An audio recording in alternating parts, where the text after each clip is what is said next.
Hello everyone, myself Satish Kalra welcomes all of you in my channel Ultimate Science by Satish Kalra. And dear students, today we will discuss about NCERT in-text questions of chapter Biomolecules of plus 2 chemistry. So start करते हैं first question. Our first question is glucose or sucrose are soluble in water, but cyclohexane and benzene, which are simple cis membrane compounds, they are insoluble in water. Question आता है Y. अब यदि हम देखें glucose है, चाहे sucrose है, चाहे साइक्लोहेक्सेन है और चाहे बेंजीन है,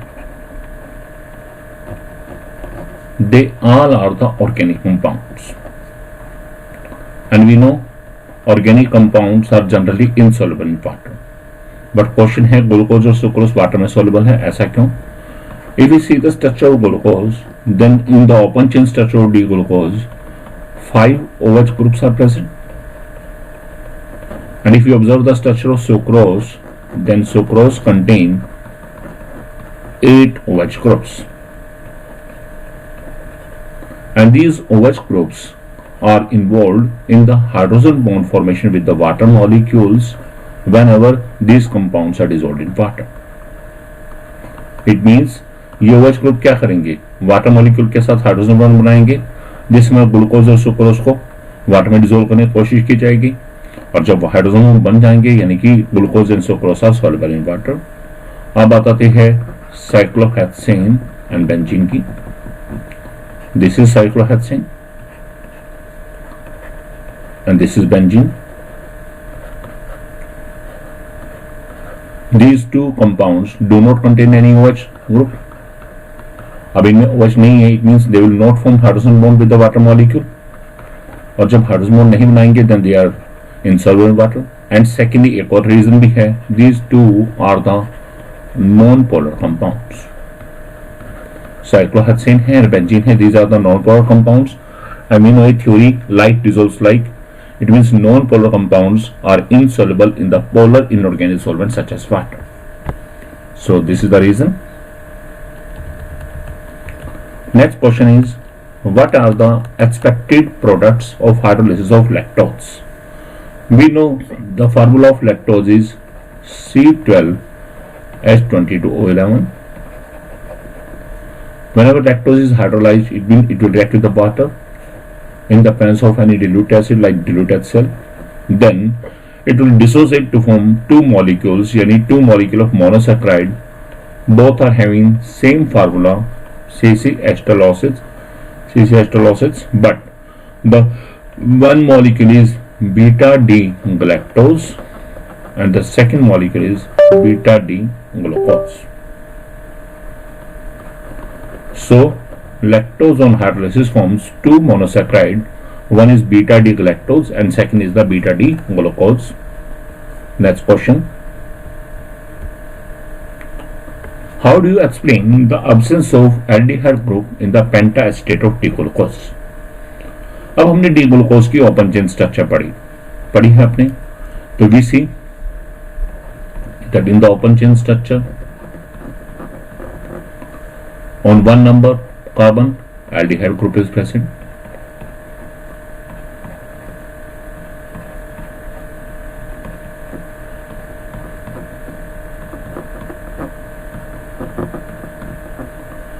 This is the open chain structure of D-glucose. In one number carbon aldehyde group is present and it can show the nucleophilic addition reactions. Just like the aldehyde, it will show the nucleophilic addition reactions. It means it can react with the NH2OH, it can react with the HCN, etc. But whenever we do acetylation reaction, तो इससे क्या बन जाएगा इसका? Then the pentacetate of D-glucose is formed, and the pentacetate does not react with the NH2OH further to form oxime. ये question भी आता है, ये आपने पढ़ा भी है। ऐसा क्यों है कि भैया पेंटाएसिटेट, ठीक है, पेंटासिटेट है, वो पेंटासिटेट डी ग्लूकोज का जो एसिटाइलेशन से बना है, वो फर्दर जो है हमारे पास NH2OH हाइड्रोक्सिलमाइन के साथ रिएक्शन करके ओजाइम नहीं बना पाता। तो होता क्या है, जो डी ग्लूकोज है उसमें क्या होगा, the OH group of fifth number carbon atom will interact with the aldehyde group of carbon number 1 and they will form the two cyclic hemiacetal structures. One is alpha D-glucose, second is the beta D-glucose. 1 और 5 की आपस में जुड़ने से बना है. अब क्या है साइक्लिक हेमिएसिटल स्ट्रक्चर? सपोज कीजिए हम अल्फा बना रहे हैं, अल्फा D-glucose. नंबरिंग जरूर रखनी है. 1 और 5 ने इंटरेक्ट करना है, यानी कि सेकंड थर्ड फोर्थ से सेम रहेगी. ये सेकंड है, थर्ड है, फोर्थ है और ये सिक्स सेम. यहां वाला जो ये OH है ये इस CHO से मिलेगा, इस OH में से H जाएगा और वो इस O के साथ मिलकर बन जाएगा OH. अब 1 नंबर वाले कार्बन पे यदि हमने उस OH को राइट साइड कर दिया और ये ऑक्सीजन ब्रिज है, then this is called the alpha D-glucose. और इसे लेफ्ट साइड करेंगे इस OH को तो वो क्या होगा? Beta D-glucose. अब जब इस कंपाउंड की रिएक्शन अल्फा D-glucose की हम किससे करा रहे हैं? एस्टिक एसिड एनहाइड्राइड के साथ. तो 5 मॉलिक्यूल लिए एस्टिक एसिड एनहाइड्राइड के,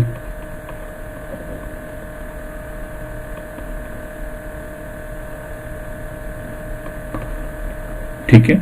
तो होगा क्या?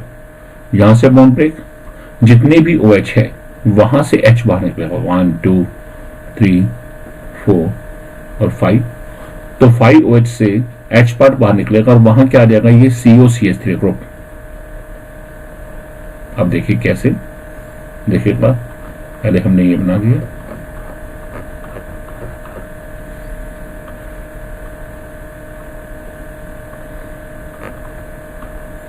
अब यहाँ पे 1 पे OH था, H हट गया, यहाँ क्या गया है? COCH3. यहाँ पे 2 पे भी OH था, H हट गया, COCH3. 3 पे भी OH था, OH में से H हट गया, O COCH3. यहाँ पे O COCH3 और यहाँ पे CH2 O COCH3. ये oxygen bridge as it is रही और बाकी सभी हाइड्रोजन है. तब उस केस में क्या होगा? Penta acetate of alpha D-glucose is formed. And whenever this compound is further reacted with NH2OH, then in that case no formation of oxime. अब ओजाइम क्यों नहीं बना? आप देख रहे हैं कि ओजाइम नहीं बन रहा है. इट मींस कहीं ना कहीं या तो एल्डिहाइड ग्रुप क्या है? The aldehyde group is either absent है और it is not available for reaction with the NH2OH. और वो दिख ही रहा है आपके पास 1 नंबर वाले कार्बन पे क्या है? जो aldehyde CHO open chain structure में था वो कन्वर्ट हो चुका है.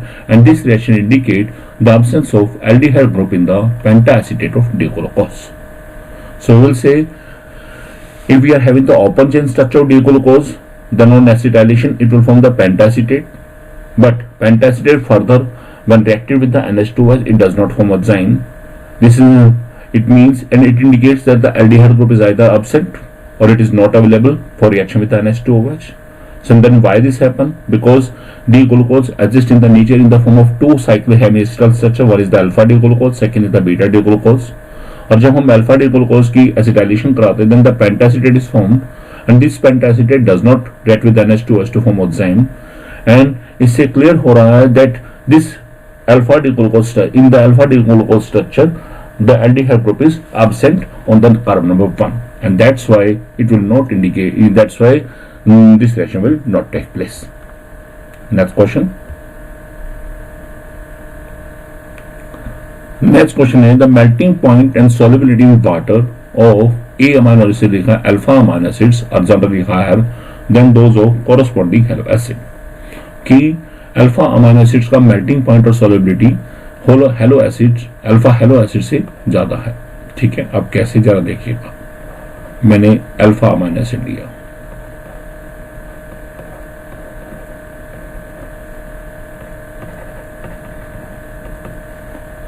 This is alpha amino acid. अब अल्फा हेलो एसिड में क्या है? इस NH2 की बजाय हेलोजन लगा दिया.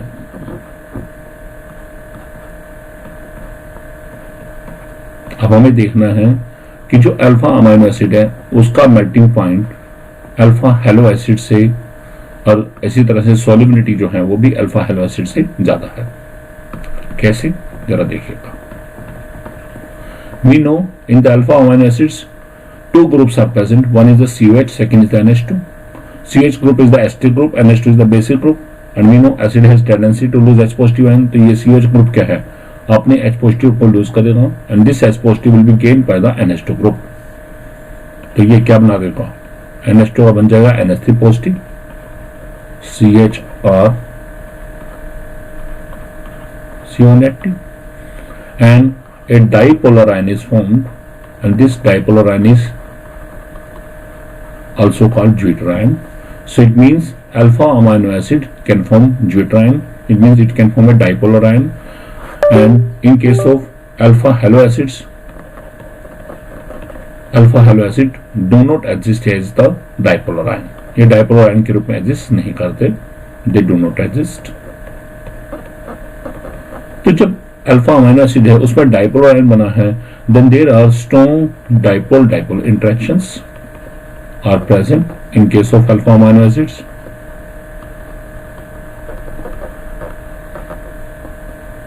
और यहां पर क्या है, dipole dipole interactions are absent.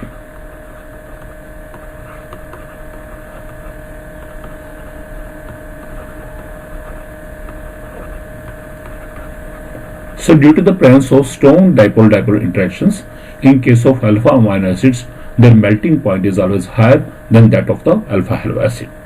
First reason melting point का यह है। अब आती है solubility की। We know in case of alpha amino acids there are two group, one is the COH, second is the NH2. और deuterion structure के अंदर COH का क्या बन गया है, CO negative, और NH2 का क्या बन गया, NH3 positive, and then these two parts, these two ions, CO negative and NH3 positive, they are involved in the hydrogen bond formation. But in case of alpha halo acids, only COH group is involved in the hydrogen bond formation. तो alpha amino acids में दोनों group COH और NH2 दोनों ही hydrogen bond formation में use हो रहे हैं, जबकि इसमें क्या है, सिर्फ एक COH group hydrogen bond formation में यूज हो रहा है। It means the extent of hydrogen bonding is less in case of alpha halo acids, और जब हाइड्रोजन बॉन्डिंग का अमाउंट कम है then that compound is less soluble in in comparison to the alpha amino acids. So आप बताएंगे the alpha amino acids are more soluble in water because they contain two groups COH and NH2, and these two groups are involved in the hydrogen bond formation, while in case of alpha halo acids only one CH group is involved in the hydrogen bond formation. So the extent of hydrogen bonding is less in case of alpha halo acids in comparison to alpha amino acids, and that's why alpha amino acids are more soluble in water than that of the alpha halo acids. Next question. Next question है, where does the water go? Water present in the egg go after boiling the egg. जब भी हम egg को boil करते हैं तो उस समय में वाटर कहाँ जाता है, क्वेश्चन ये है। ठीक है, तो आपने प्रोटीन्स के टॉपिक के अंदर we know egg contains proteins, और प्रोटीन के टॉपिक के अंदर एक टर्म पड़ी है डीनेचुरेशन ऑफ प्रोटीन्स। क्या होता है denaturation of proteins? A protein present in the nature has a unique 3-dimensional structure and special biological activity, and that protein is called the native protein. And whenever any native protein is subjected to change in temperature, pH, etc., then what will happen? Then the globules will unfold, यानी कि tertiary structure destroy, helix gets uncoiled, primary structure destroy, and secondary structure destroy, but primary structure remain intact. Primary structure as it is रहती है, and this is called the denaturation of proteins. और denaturation of proteins में होगा क्या? Egg जो है, egg का white portion क्या है, वो कोआगुलेट हो जाएगा। तो यहां यही चीज होना है ड्यूरिंग, क्या कहेंगे, upon boiling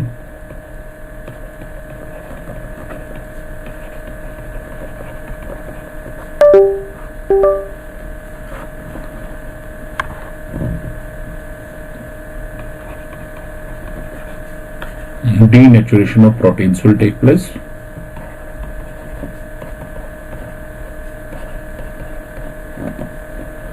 And coagulation of egg white will occur,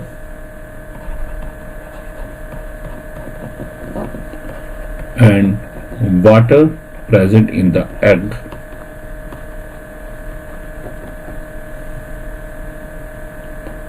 gets absorbed. Water क्या है, absorb हो जाएगा and disappear. Next question. Next question is, why cannot vitamin C be stored in our body? Vitamin C जो है हमारी body में store क्यों नहीं होता? आपने पढ़ा है on the basis of solubility in water and fats and oils the vitamins are of 3 types. One is fat and oil soluble vitamins, second is water soluble vitamins, and third है neither soluble in fat nor in water. तो vitamin C किस चीज का example था वहां पे आपने पढ़ा है? विटामिन सी जो है this is a water soluble vitamin. And water soluble vitamin में ड्रॉबैक क्या है? They get excreted from the body in urine. वो यूरिन के थ्रू बॉडी से एक्सक्रीट हो जाते हैं. अब बॉडी से एक्सक्रीट हो जाएंगे, it means they can not be stored in our body and they must be supplied regularly in our diet. So we will say vitamin C is a water soluble vitamin and it gets excreted in the it gets excreted from the body in urine and therefore vitamin C cannot be stored in our body and it must be supplied regularly in our diet. Vitamin C citrus fruit से मिलता है, आपको पता है, और इसकी deficiency से scurvy disease होती है. नेक्स्ट क्वेश्चन है, which product would be formed when a nucleotide from DNA containing thymine is hydrolyzed? अब हम जानते हैं कोई भी न्यूक्लियोटाइड है, it is made up of 3 parts, चाहे डीएनए का है चाहे आरएनए का है. फर्स्ट है नाइट्रोजनस बेस, सेकंड है पेंटोज शुगर और थर्ड है फॉस्फेट ग्रुप. अब जो डीएनए वाला न्यूक्लियोटाइड है उसमें कुछ स्पेशल फीचर रहते हैं क्योंकि उसमें nitrogen base adenine, guanine, thymine and cytosine होता है, यूरेसिल नहीं होता. और जो साथ में पेंटोज शुगर है वो कौन सी होगी? 2-deoxyriboल शुगर. ये ध्यान रखना है. अब आपको क्वेश्चन आया है कि when a nucleotide from DNA containing thymine is hydrolysed, कि डीएनए का एक न्यूक्लियोटाइड है जिसमें थायमिन नाइट्रोजन बेस है, यदि हम उसे हाइड्रोलाइज कर रहे हैं then what will happen? Then in that case 3 products are formed upon hydrolysis of nucleotide of DNA containing thymines. अब वो कौन से हैं 3 प्रोडक्ट्स? फर्स्ट क्या है? नाइट्रोजन बेस, और नाइट्रोजन बेस कौन सा है? थायमिन. सेकंड होगा पेंटोज शुगर और डीएनए का न्यूक्लियोटाइड है, तो इन दैट केस 2-deoxyriboल sugar molecule is formed, and the third one is the phosphoric acid. So we'll say that on hydrolysis of a nucleotide of DNA containing thymine, 3 products are formed. One is thymine, second is the 2-deoxyribol sugar molecule, and third one is the phosphoric acid. Next question. And this is the last question. When RNA is hydrolyzed, then there is no relationship among the quantities of different bases obtained. What does this fact suggest about the structure of RNA? कि जब हमने RNA की hydrolysis की, then there is no relationship among the quantities of different bases obtained. अब हम जानते हैं, पहले डीएनए की बात करें. We know in DNA double helix structure is present. And in DNA 2 polynucleotide chains are coiled around each other, and these 2 chains are complementary with each other. These 2 chains are complementary.